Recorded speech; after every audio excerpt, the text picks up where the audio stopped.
세계 경제와 금은 시장의 동향을 살펴보고 준비하는 골드 캘린더 시간입니다. 이번 주와 다음 주까지 시장에는 어떤 이슈들이 기다리고 있으며 그로 인해 금은 시장에는 어떤 영향이 있을지 하나씩 설명드리도록 하겠습니다. 먼저 지난 경제 지표들이 어떻게 발표되었는지부터 빠르게 살펴보면요. 5월 4일 목요일에는 가장 중요한 경제 이슈인 FOMC가 있었습니다. FOMC에서는 기준금리가 결정되고 향후 통화정책에 대한 방향성을 제시해주기 때문에 전 세계가 주목하는 이슈인데요. 기준금리는 시장의 예상대로 0.25%포인트 상승하여 5.25%로 결정되었습니다. 그리고 무엇보다 중요했던 것은 바로 파월의 연설이었는데요. 여기서 파월은 몇 가지 주요한 언급이 있었습니다. 첫 번째로 약한 경기 침체가 예상된다고 이야기하였는데요.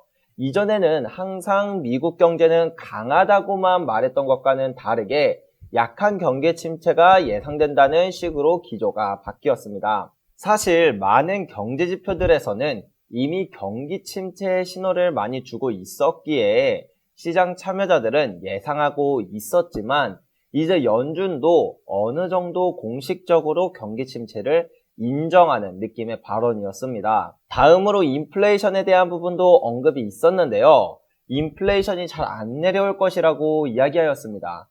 최근에는 인플레이션이 빠르게 식으며 몇몇 물가지표에서는 이미 코로나 이전으로 돌아간 수준까지 내려왔지만 아직 소비자 물가지수 CPI는 5% 수준이고 무엇보다 가장 중요한 근원 CPI는 훨씬 더 더디게 하락하는 모습이 나타나면서 인플레이션이 상당히 고질적이라는 신호를 주고 있었는데 연준도 이러한 현상이 꽤나 오랫동안 지속될 것으로 바라보는 것 같습니다.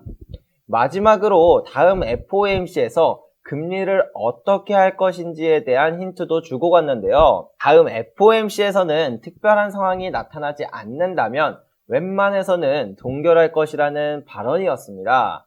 이렇다 보니 이제 긴축 사이클은 사실상 끝났다고 보여지다 보니 단기적으로 투자시장이 크게 치솟았었는데요. 그러나 향후 경제는 약할 것이고 인플레이션도 더디게 하락할 것이라는 내용 때문인지 주식이나 암호화폐 쪽은 결국 하락 전환하게 되었습니다.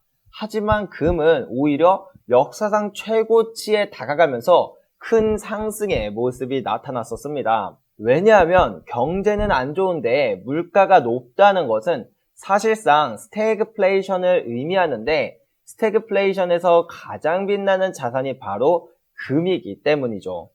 이렇다 보니 많은 전문가들은 연준이 금리 동결을 시사하는 시점부터 금의 상승은 더욱더 가파르게 상승할 것이라고 예측하는 사람들이 많아지고 있습니다. 자, 그렇다면 이제 앞으로는 어떤 주요 경제 지표들이 남아있고 그로 인해 금은 시장에는 어떤 영향이 있을지 살펴보겠습니다. 가장 먼저 5월 10일에는 소비자 물가지수 CPI가 발표됩니다. 이제부터는 물가지수가 오히려 높게 나오거나 잘 안 떨어지는 모습이 나타나는 게 장기적으로는 금은 시장에 더욱 호재일 것입니다. 물가지수가 빠르게 하락한다는 것은 연준의 긴축이 빨리 끝날 것이라고 생각하여 단기적으로는 투자시장 전체가 상승하는 모습이 나타나면서 금과 은도 상승할지는 몰라도 장기적으로는 오히려 경제위기로 전이되는 디플레이션의 신호일 수 있기 때문입니다. 일단 CPI에 대한 전문가들의 예측치를 보면 지난달 5.0%였던 CPI가 그대로 이번 달에도 5.0%로 똑같을 것이라고 바라보고 있습니다. 연준의 발언대로 인플레이션이 더욱 더디게 하락할 것이라고 전문가들도 바라보고 있는데요. 이러한 흐름은 금에 있어서는 인플레이션이 고질적이기에 장기적으로 더 큰 상승이 나타날 것입니다. 다음으로 변동성이 큰 식품과 에너지를 제외한 물가지수인 근원 CPI의 경우 지난달 5.6%에서 이번 달 5.5%로 0.1%포인트 하락할 것으로 전문가들은 예측하고 있습니다. 지난달에는 근원 CPI가 다시 이렇게 상승하면서 인플레이션에 또다시 불이 붙은 것 같은 느낌을 주었는데, 만약 이번 달에도 지난달보다 상승하는 흐름이 나와준다면 단기적으로는 투자시장이 하락할 가능성이 큽니다. 왜냐하면 특별한 일이 없다면 다음 FOMC에서 금리가 동결될 것이지만, 인플레이션에 다시 불이 붙는 모습이 나타나면 긴축을 더 할 것이라고 생각하여 시장 참여자들이 겁을 먹기 때문이죠. 하지만 전문가들의 예상치대로 결과가 나온다면 인플레이션이 더디게 하락하는 만큼 금은시장에는 호재로 작용할 것입니다. 왜냐하면 특별한 일이 없다면 다음 FOMC에서 금리가 동결될 것이지만, 인플레이션에 다시 불이 붙는 모습이 나타난다면 긴축을 더 할 것이라고 생각하여 시장 참여자들이 겁을 먹을 것이기 때문이죠. 하지만 전문가들의 예상치대로 결과가 나온다면 인플레이션이 더디게 하락하는 만큼 금은시장에는 호재로 작용할 것입니다. 다음으로 넘어가서 5월 11일에도 물가지표 발표가 있는데요. 바로 생산자 물가지수 PPI입니다. PPI는 일반적으로 소비자 물가지수를 약간 선행한다고 알려져 있는데요. 최근 하락폭이 매우 큰 모습이 나타나면서 이미 코로나 이전 수준까지 내려온 모습입니다. 전문가들의 예측치는 지난달 2.7%에서 0.2%포인트 하락한 2.5%로 예상하고 있는데요.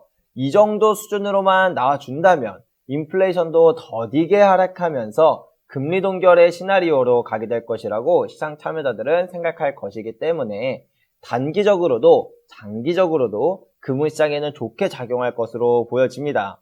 그리고 근원 생산자 물가지수도 마찬가지로 지난달 3.4%에서 0.1%포인트 하락한 3.3%로 예측을 하고 있는데요. 예측치 정도의 하락만 있는 것이 오히려 좋지, 만약 이것보다 더 크게 하락한다면 그것은 오히려 경제위기로 인한 디플레이션 공포를 받아들이면서 투자시장 전체가 크게 하락하는 현상이 나타날 가능성도 염두에 두어야 합니다. 이렇게 해서 앞으로 남은 주요 경제지표를 살펴보았는데요. 물가지표들이 발표될 텐데 너무 크게 하락하는 것도 좋지 않고 반대로 크게 상승하는 것도 좋지 않고 딱 적당히 애매하게 하락한 정도가 가장 좋은 상황인 만큼 조금이라도 시장의 예측과 다르게 결과가 나타난다면 시장은 한번 크게 요동칠 수 있습니다. 이렇다 보니 점점 변동성이 심해질 것으로 예상되는데요. 변동성이 크다는 것은 심리적으로는 불안함을 유발시키기 때문에 좋지 않지만, 반대로 생각한다면 변동성이 큰 만큼 더욱 저렴하게 구매할 수 있는 기회도, 더욱 비싸게 팔 수 있는 기회도 생기는 것이니 우리가 어떻게 활용하느냐에 따라 변동성을 우리 편으로 만들 수도 있는 게 아닐까요? 오늘도 영상 시청해주셔서 감사드리고 다음 주에도 금은 캘린더는 계속됩니다. 그럼 다음 시간에 뵙겠습니다. 감사합니다.